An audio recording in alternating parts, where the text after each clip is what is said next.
Hi, I'm Bob Moody. This is Booger, and Diligent Home Inspections is my home inspection company here in Maryland.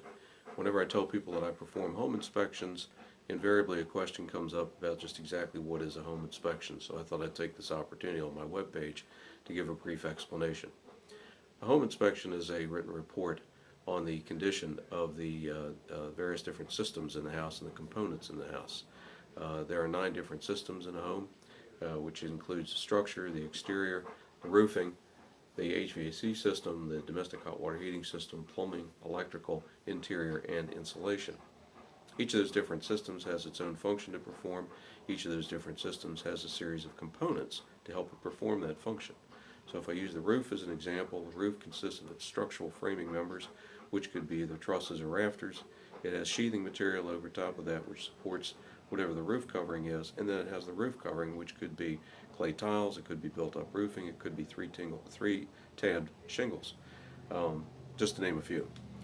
So the responsibility of the home inspector is to first go in and identify whether or not the roof is still doing what it's supposed to do, which is to shed water. I can identify where there are leaks through a variety of different means. I can certainly have the residents can tell me whether or not it's leaking. I can go up and look for physical signs of water intrusion on the underneath side of the sheathing. I can look for discoloration on the ceiling below that. I can look for places where it's clear that the insulation has been wet. So there are a variety of different things that I can look at that will give me an indication that there could have been some water that infiltrated there.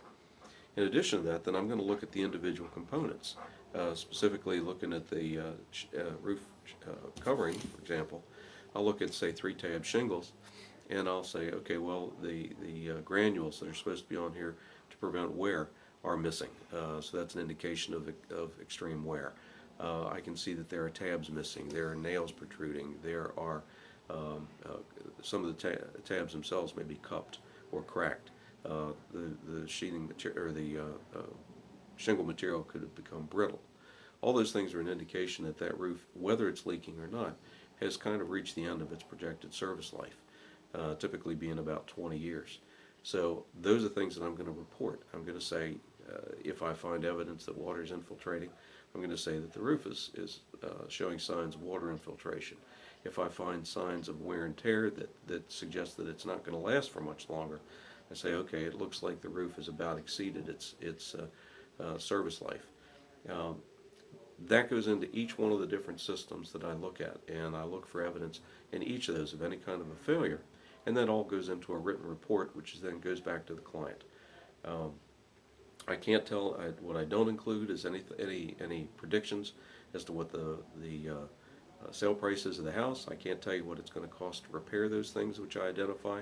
I don't even specifically tell you how to repair them. I simply tell you these are things that are going to be either they're in need of repair or they're in need of further investigation by someone who specializes in that particular system. I can, in some cases, tell you a little bit about projected service life on certain mechanical systems. So I can look at an air conditioner, for example, get the serial number off of it, go to some of the reference materials that I have, and compare that serial number to the reference materials, and I can determine what the age of it is. And I know that from that industry that they say that an air conditioner typically lasts somewhere in the range of 10 to 12 years. So I can say, okay, well, this air conditioner is 10 years old. Life expectancy on these things, or the projected shelf life, is 10 to 12, or projected service life is 10 to 12 years. So it's getting close to the end of that period of time, and perhaps you should consider budgeting for a replacement. It doesn't mean it's going to fail. It could run another 5 years for all I know. All I can say is, according to the manufacturers and according to the industry, these things they only expect them to last about 10 to 12 years, and you're getting close to that. So after that, all bets are off. Beyond that, that's kind of the limit. If you have further questions about specifics of what we look at, you can take a look at the standards of performance. There's a link for it right here on my webpage. Click on that, and it'll take you through step by step and tell you every single system and what it is that the home inspectors are responsible for looking at here in the state of Maryland, which complies with the national standard. Other than that, if you have any other questions, you can reach me through my website, through my email address, my mailing address, or my phone number, all of which can be found on my website. Beyond that, I would thank you for taking a look at my website, and I hope to hear from you if you have any questions. You don't have to hire me to get an answer. Have a good day.